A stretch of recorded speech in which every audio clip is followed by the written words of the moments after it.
বন্ধুরা, আপনারাও কি আমার মতো মেচেতার সমস্যায় ভুগছেন? কয়েক মাস আগে দেখতেই পাচ্ছেন আমার মুখের মধ্যে প্রচুর মেচেতা হয়ে গেছিলো আর অনেক রকম ট্রিটমেন্ট করানো হয়েছিল, তা সত্ত্বেও কিন্তু মেচেতা ভালো হয়নি। তারপরে আমি একটা রেমেডি ট্রাই করি, যে রেমেডিটা ইউজ করে আমার মুখের মধ্যে দেখতেই পাচ্ছেন একটুও কিন্তু মেচেতার দাগ নেই। তো সেই রেমেডিটি আজকে আমি আপনাদের সাথে শেয়ার করব। এই রেমেডিটি তৈরি করতে গেলে কোনো রকম কোনো টাকা খরচা হয় না। বাড়িতে থাকা জিনিস দিয়ে আমরা খুব সহজে রেমেডিটি তৈরি করে নিতে পারবো। তো বন্ধুরা, এই রেমেডিটি তৈরি করার জন্য প্রথমেই আমাদের নিয়ে নিতে হবে তুলসী পাতা। তুলসী পাতা প্রত্যেক বাড়িতেই থেকে থাকে, এর প্রচুর গুণাগুণ রয়েছে। তো আমি একটু দেখুন বেশি পরিমাণে তুলসী পাতা তুলে নেব, কারণ আমি এই রেমেডিটি তৈরি করে স্টোর করে রাখবো। আর স্টোর করে রাখতে পারবেন সবচেয়ে ভালো হচ্ছে, তো প্রত্যেক দিন তৈরি করার কোনো ঝামেলা থাকবে না, আর দারুণ কাজ দেয়। ঠিক আছে, তো তুলসী পাতাগুলো তুলে নেওয়ার পরে এবার যেহেতু প্রচুর ধুলোমাটি লেগে থাকে পাতার মধ্যে, তাই এই পাতাগুলোকে প্রথমেই আমাদের কিন্তু ভালো করে পরিষ্কার জল দিয়ে ধুয়ে পরিষ্কার করে নিতে হবে, যাতে পাতার মধ্যে লেগে থাকা ধুলো নোংরা ময়লাগুলো একদমই পরিষ্কার হয়ে যায়। বিশ্বাস করুন বন্ধুরা, এতটাই উপকারী রেমেডি শেয়ার করছি। এই রেমেডিটি ইউজ করলে মেচেতার দাগ থেকে শুরু করে যে কোনো ধরনের কালো ছোপ দাগ, অনেক সময় দেখবেন মুখের মধ্যে অনেক ছোট ছোট তিল হয়ে যায় বা ট্যান পড়ে যায় মুখে, বা অনেক সময় দেখা যায় বসন্ত হয়েছে মানে পক্স হয়ে যাওয়ার কারণে মুখের মধ্যে দাগ পড়ে গেছে, ব্রণর দাগ রয়েছে, সমস্ত রকমের দাগ ছোপ কিন্তু একদমই পরিষ্কার হয়ে যাবে। তো এখানে দেখতেই পাচ্ছেন আমি কিন্তু এই পাতাগুলোকে এবার থেতো করে নেব। তো আমি হামান দাস্তার সাহায্যে থেতো করে নিচ্ছি। থেতো করে না ভালো মতো একটা পেস্ট তৈরি করে নিতে হবে, যাতে এই তুলসী পাতার ভালো একটা পেস্ট তৈরি হয়ে যায়। এবার কি করব, ছাঁকনি দিয়ে তুলসী পাতার রসটাকে আমরা বের করে নেব। তুলসী পাতাটাকে যখন দেখবেন থেতো করবেন, তখন দেখবেন তুলসী পাতার রস কিন্তু খুব সহজেই আমরা পেয়ে যাব। আর ভালো করে এই রসটাকে না ছেঁকে নিতে হবে, কারণ ফাইন ক্রিম তৈরি করব, তার জন্য এই রসটিকে আমাদের ভালো মতো করে ছেঁকে নিতে হবে, যাতে একটাও কিন্তু পাতা না থাকে।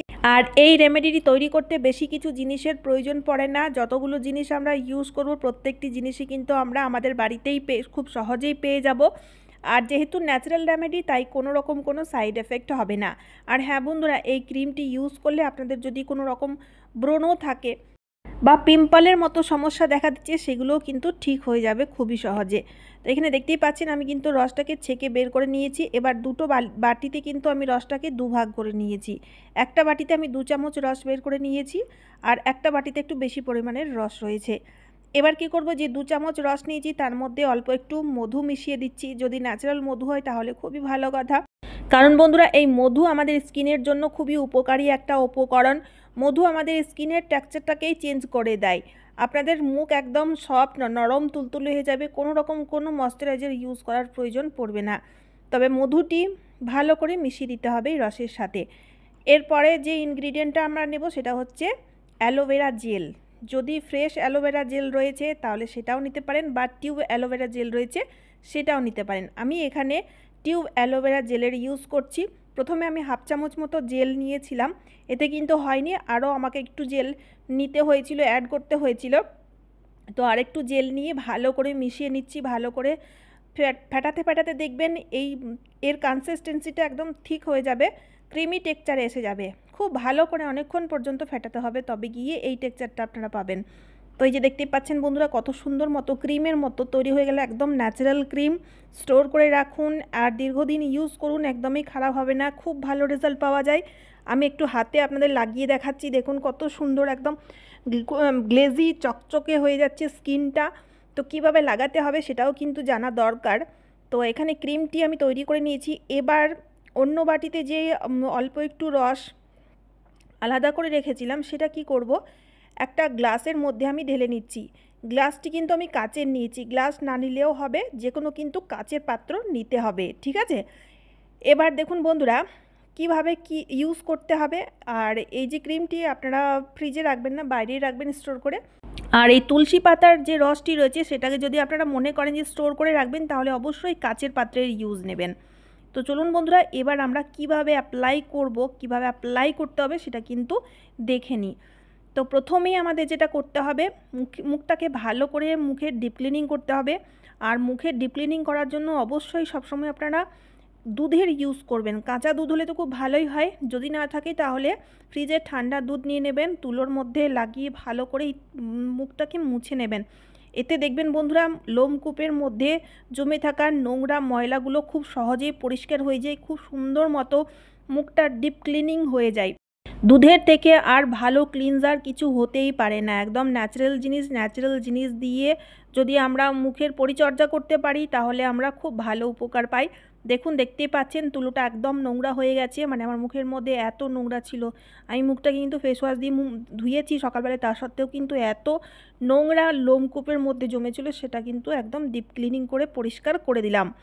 মুখটি পরিষ্কার হয়ে গেছে। এবার কি করব, এই যে তুলসী পাতার রসটা দেখতে পাচ্ছেন, সেই তুলসী পাতার রসটিকে আমরা কি করব, তুলোর সাহায্যে এবার না দেখুন এইভাবেই লাগিয়ে নিতে হবে। পুরো মুখে আমি ভালো মতো করে লাগিয়ে নিচ্ছি।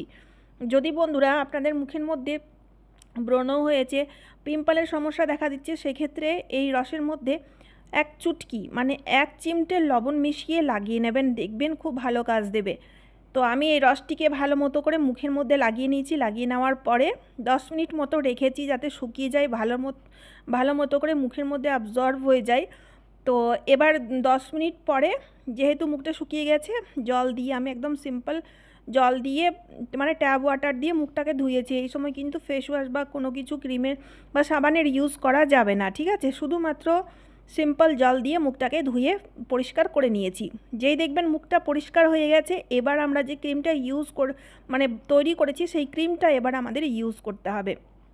তো এই ক্রিমটা কিভাবে ইউজ করব, বিশেষ করে বন্ধুরা যেখানে যেখানে মেচেদার দাগ রয়েছে, আর শুধু মেচেদার দাগ বলেই নয়, তিল রয়েছে ছোট ছোট বা অনেক মুখের মধ্যে দাগ ছোপ রয়েছে, সেই সব জায়গায় যেসব জায়গায় দাগ রয়েছে সেই সব জায়গায় একটু বেশি পরিমাণে নিয়ে ক্রিমটাকে আপনাদের ভালো মতো করে লাগাতে হবে, ঠিক আছে?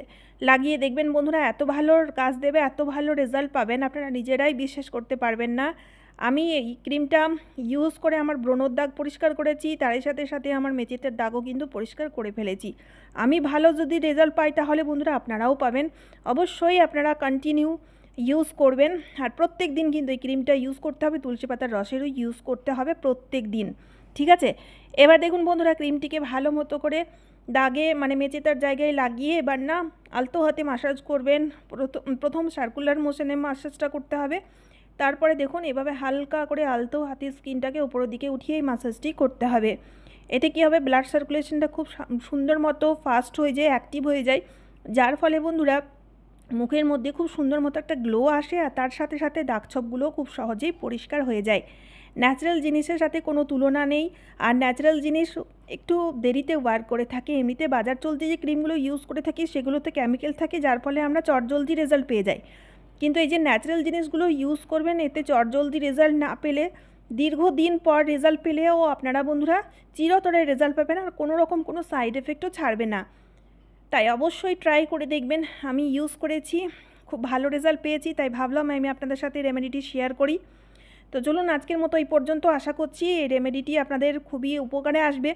উপকারে আসলে ভিডিওটি শেয়ার করতে ভুলবেন না, তার সাথে সাথে চ্যানেলটিকে সাবস্ক্রাইব করে অবশ্যই আমার পাশে থাকবেন। তো চলুন আবারও দেখা হচ্ছে অন্য কোনো নতুন ভিডিওতে। আপনারা সবাই খুব ভালো আর সুস্থ থাকবেন। টাটা বন্ধুরা।